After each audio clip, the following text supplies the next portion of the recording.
You've been tired lately, but it's not the kind of tired that a weekend of sleep can fix, is it? You wake up already exhausted. You can't remember the last time you felt truly rested, inspired, or alive. Maybe you've told yourself, it's just a busy season, I'll push through. But deep down, you know this isn't just stress. This is something heavier, something deeper. This might be burnout. I'm glad you're here today. Let's talk about it honestly.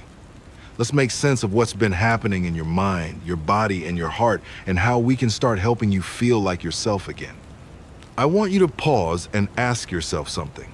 When was the last time you felt proud of the work you were doing without feeling completely drained afterwards? Burnout is not just about working too much. It's the emotional cost of giving more than you have to give over and over until you start to lose your sense of self. Maybe you've noticed you're more irritable lately. Maybe small things set you off. Or perhaps you've gone the other way, feeling numb, detached, like you're watching your life from a distance. Burnout often shows up in three ways. Emotional exhaustion. You feel drained, with nothing left to give. Depersonalization. You disconnect, becoming cynical or detached from others. Reduced sense of accomplishment. No matter what you do, it never feels enough. Which of these sounds most familiar to you right now? Burnout doesn't mean you're weak. In fact, it often happens to people who care deeply and give endlessly. But here's the catch. Your nervous system has limits. Imagine a phone battery that you keep using without ever fully charging.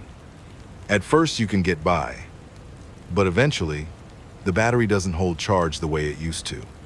Your brain and body work the same way.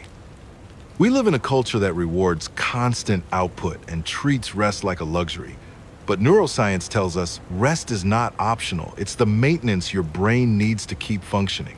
Without it, your memory, focus, mood, and even immune system suffer. Let me ask you this. If your best friend was living the way you are right now, would you tell them to keep going or to stop and take care of themselves? Recovery from burnout isn't just about taking a vacation. If you return to the same patterns afterwards, you'll be right back where you started.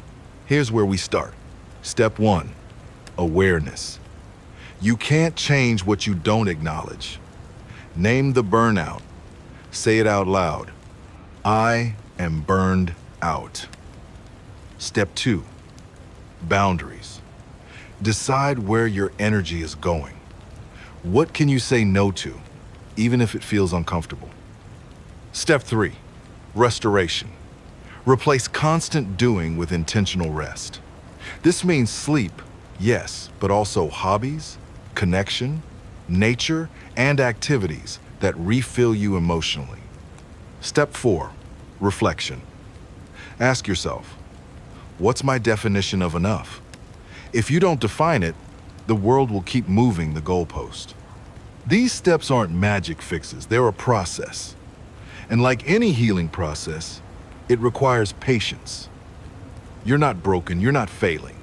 You've been running on empty for too long.